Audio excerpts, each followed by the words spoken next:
皆様、おはよう。元気ですか？クロマティさんです。こんにちは。皆様、本当にね、Welcome to another show of クロマティチャンネル。And today は本当にね、スペシャルゲスト、最高ゲストね、ティームメイトね。OK です。スペシャルゲスト、ティームメイトよ。エクスポスティームメイトよ。本当にね、5 years ね、ティームメイトね。バックナンバーエクスポス34。あとで、ジャイアンツティームメイト。知ってる？初めてね、ジャイアンツは、First year ジャイアンツ、14試合勝ったね。14 win よ。知らない？皆様、本当にね、スペシャルゲストね、クロマティチャンネルショー。皆様、Bill Gullickson! Hey, どうも、Gully, how are you, Gully? 元気ですか？はい、元気です。本当に、日本語上手です。You still speak some Japanese? 少し日本語。You're killing me. Nah, Gully, thanks for coming to the show. I know it's late for you here, so I'm going to get on with these questions real right away here. Oh, yeah, let it go. Yeah, we have a lot of questions because you and I pretty much played our careers together. And you're from Minnesota, right? You're born and raised in Minnesota, right? Born there and then raised in Chicago, right outside Chicago. Okay, so growing up, I don't know, but Minnesota, did you watch any Twins game? You have a chance to be a Twins game, or you're watching the Cubs game? Which one you're watching? When I was young, I watched Tony DeLeva, Harmon Killebrew, and then when we moved to Chicago, I watched the Cubs because they were all day games. All day games, yeah. WGN? Right, Channel 9, WGN. So let me ask you, who was your idol growing up, Gully? Did you have an idol when you were growing up? Well, I always liked Nolan Ryan. Not bad idol. And one day, me and my buddy went to a Angels White Sox game. And we were sitting out by the bus, and there was a guy out there with a leather coat smoking a cigarette. And we were talking for a while. I said, hey, I'm waiting for Nolan Ryan. He goes, well, he's not here. He went back to get his arm looked at. I said, what's your name? He goes, Frank Tanana. Frank Tanana. I was like, you're Frank Tanana? Frank Tanana. So we went and got my little program in my bag I had. And we stepped up on the bus, and he looked back at me and said, hey, Chubby, off the bus. Chubby, off the I was his locker. I lockered next to him for 4 years in Detroit when I played. Oh, wow. What a story. That's a great story, Shug. Oh, yeah. Listen, 1977, you got drafted by the Montreal Expos, right? Right. Out of all the teams, what did you think about getting drafted by the Montreal Expos? Did you know anything about Montreal? I didn't even know where Montreal was. I knew they had the second draft, and I knew I got picked by him, but I was like, I don't even know where Montreal is. Were you disappointed you got drafted? Was there a team I didn't care. You didn't care? No, I didn't care. I was sort of like the White Sox had the first pick, and I thought they'd pick me because I was a local guy, but they picked Harold Baines. And then I went to Montreal, which ended up to be a great move for me. Yes, same how I thought about it too. I said, out of all the teams that I can get drafted by, I get drafted by a Canadian team, right? With a carnival-looking uniforms, and they lost 100 games. But then again, I said, here's an opportunity because Mel Didier drafted me, signed me, and Andre Dawson. Oh, and one of the best minor league guys there was. Yes, and my heart broke when we lost him because he meant so much to me and Andre, and because he was one of the white scouts that went to go see Andre at Florida A&M University, all black college, because no white scouts wanted to go to Tallahassee, and he found really? Yeah, and he found Dawson a Hall of Famer. So there you go. You had a pretty good major league career, 14 years, right, Go? 14 years in the major leagues, right? Yeah. You Montreal Expos 79 through 1985, Cincinnati Reds 86, 87, New York Yankees 1 year. Then you came to the Giants for 2 years to play together in 1988, Houston Astros, Detroit Tigers. But let me just go back to the Cincinnati Reds because your manager was Pete Rose, and this is the year Pete Rose was caught gambling, right? And he gambled, but he never gambled on you. Why didn't he gamble on you? I don't know. I don't know if he had that much confidence in me. But I was in Japan when I heard that, and he said, he got caught. He was gambling, but he never betted on Gullickson. So I should have got some money from that somewhere along the line. Yeah, man. You should have got some money from that. I'm telling you. But that's a long time. You won 20 games. I didn't know. I looked this up, girl. You won 20 games. And what year was that? That was 91. 91. You won 20 games. Now, you winning 20 games didn't go. I have a question. Did pitching in Japan, you were always a hard worker. I remember you as coming up. We're going to get back the first time we met. But I remember you as a hard worker. You always train hard. You got your running in. You always working on your legs. And when you came to Japan, what was your thought process coming to Japan as far as working with the Japanese players? Did you study on anything, Japanese baseball? What was your first thoughts? No, when I got there, I was like, you know what? Some of the stuff they do is good, but I can't do everything they did. So I tried to fit in and do a lot of things they did, which I thought were good, but I kept my own rituals too that I learned from the U.S. And which was? I couldn't run as much as they did. I mean, they ran all the time. I did my running, did my stretching. But you know what? I watched these guys pitch, and they pitched a little different. They had a lot better breaking stuff. 3-1, 3-0, they were throwing breaking stuff on the corners. So I thought I learned a lot more. So when I came back to the States, that allowed me to play in the States a lot longer. Oh, okay. That's a good point, because that's something that I want to talk to you about. Did it help you prolong your career a little bit, all the conditioning and the technical aspects of Japanese baseball? Oh, no question. Before I went to Japan, if you called the breaking ball like 3-1, I was a little nervous about it. When I came back from Japan, I knew I could throw a breaking ball 3-1, 2-0. Because I saw Makihara, Saito, all these guys throwing like nasty stuff when they were behind in the count. So I learned that over there. Well, this is what I want to ask you. I was going to ask you this later, but since we're on this topic, your first thoughts of coming to Japan, then I'm going to ask you about Japanese baseball, then I'm going to ask you about some of the Giants pitchers. So those three questions all in a row. What's your first thoughts coming to Japan? I didn't know what to expect. I heard a lot of stuff about Japanese baseball, but I really didn't know what to expect. So I just went in with open-minded. I remember when we went to Miyazaki. Yes. I went to Miyazaki, and the first time I went there with Richard Seiko, and we walked in, and I had some cowboy boots on. And I walked in, and everybody was in the room eating, and they all had their little slippers outside, and I had a big cowboy boots sitting outside. You can't take your shoes off. I was like, holy shit, they're going to know who my shoes are. You know what I mean? Yes, I can see it. I can see it. Oh, I was there, yeah. That's awesome. And then I remember they measured us for uniforms. When I went in the room, and they came in to measure the uniforms, and they were like rubbing my legs.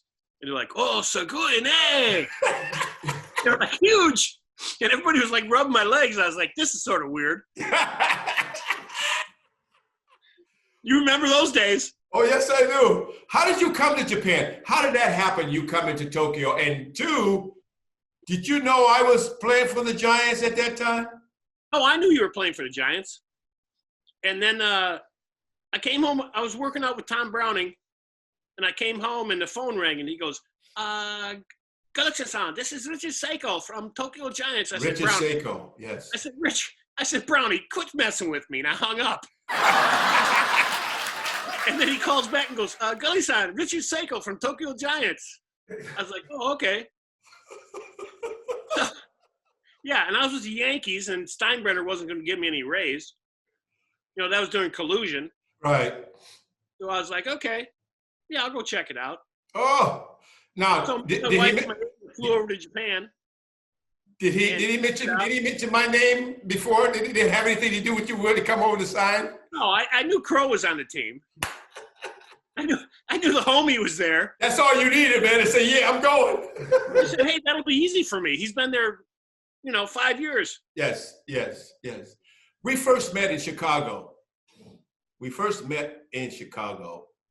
And I was there when you walked in, your first tryout. You remember that day? Huh?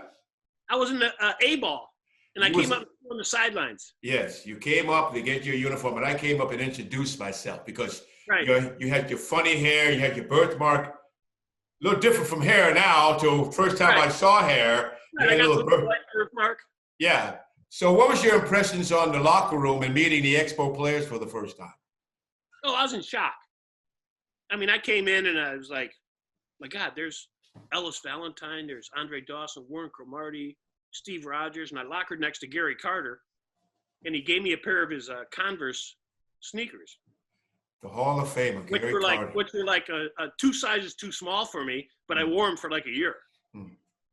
And I remember coming in after the game, and the kid grabbed my spikes to go clean them. I said, "Oh no, those are mine. You can't take them."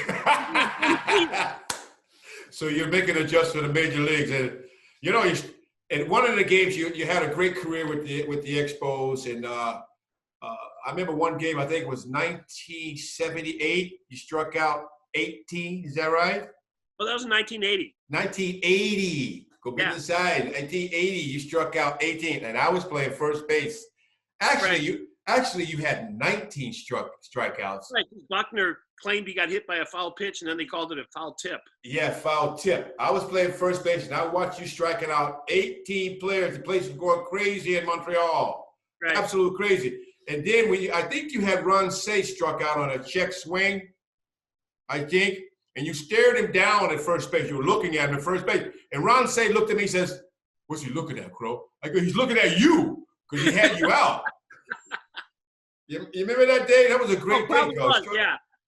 You struck out 18. You had it going on that day in Montreal. Oh, I had it going on. Yeah, it was that was an unbelievable night. And I remember after the game, you gave me a ride home with homeboy. Dawson? No, road buddy.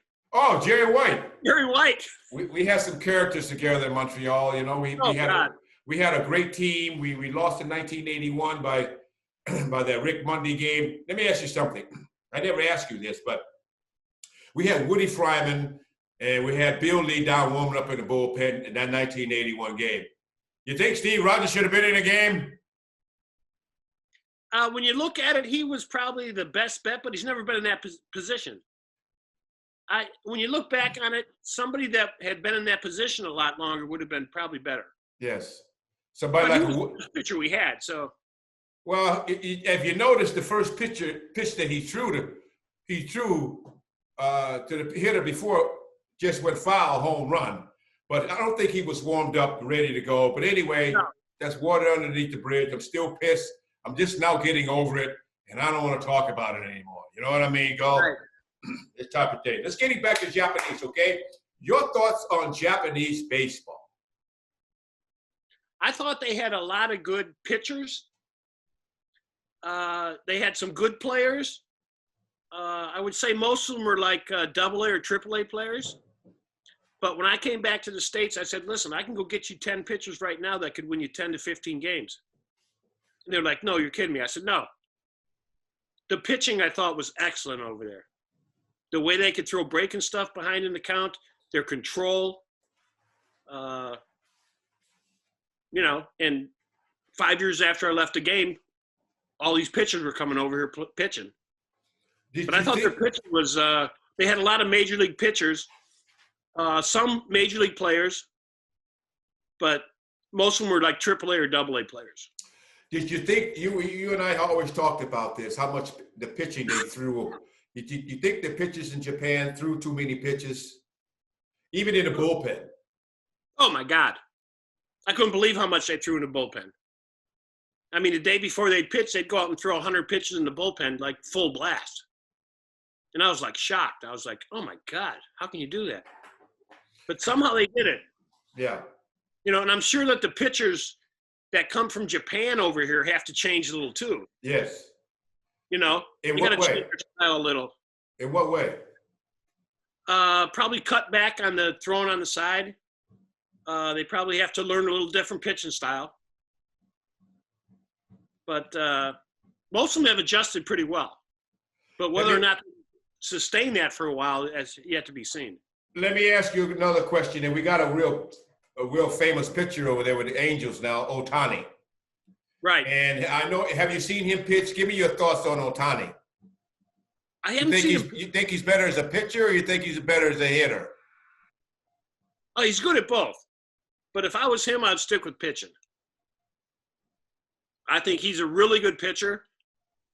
He's had alarm trouble, but I think he would probably be a better pitcher in the long run than a hitter. I feel the same. I think he could benefit his team much more as a pitcher than a hitter, because he can get hurt a lot easier and a lot quicker being an everyday player. So, but he's sure making some noise. I'm really impressed the way he's been swinging the bat, Gull, so quickly, how fast he adjusted and hitting some bombs here now. He does have the best player in the world as a teammate, Mike Trout. He has Pujols there also. Right. So he's learning the game quite fast. Right, and he played up in up north, right? Hokkaido, yes, for Nippon Ham Fighters, yes. Yeah. Nippon Ham. They used to be the what? What was that when we played there? The crappy team. It's the same thing, Nippon Ham Fight. They had the orange color uniform, the really hideous looking uniform. But they've changed now. I remember going there. They had the real big sushi at the restaurants. It was like farm town, right? Yes. And you know Darvish came from there too. Darvish. Oh, did he? Yes, Darvish. They had some pretty good luck the last few drafts with Darvish and Ohtani and a couple other players, young players for Nippon Ham Fighters. Yo, Shuto, huh? Running fastball. Oh, yeah.